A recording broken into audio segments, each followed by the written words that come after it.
Before there was any scientific study of what babies are thinking, this was a matter for philosophers.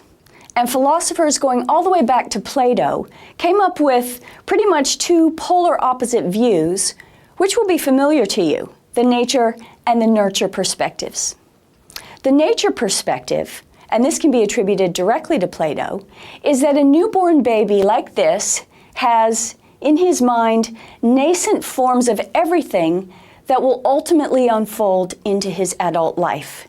He has capabilities, skills, personality that's already coded in there.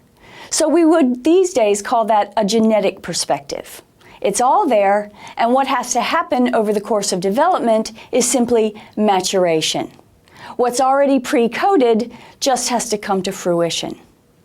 That's not denying that there's some environmental input required, but everything that is ultimately going to be definitive in a psychological way for an individual is already pre-formed in infancy. Now that's a very strong innatist or nature view. The alternative, nurture perspective, is pretty much the polar opposite. This view is that human babies are born with an absolutely blank slate of a mind.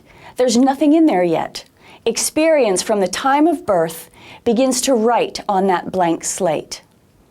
This view goes back to John Locke, who made the metaphor of the blank slate. William James, an American psychologist, proposed that a human baby is born into what he called a blooming, buzzing confusion. It's all just craziness for that 1-week-old baby. He hears things, he sees things, he feels things inside and outside his body. He has no idea what's what, it's just all confusion. And then development, according to James, is a process of making sense of all that information by associating things together.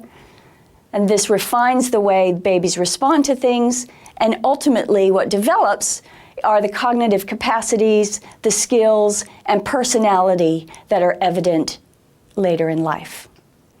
So the nurture view is that nothing is preformed. Everything comes about as a result of experience. Now that doesn't mean that there's nothing innate, but in this case, the only thing that's innate is the capacity to learn. So these two completely separate views were proposed by philosophers.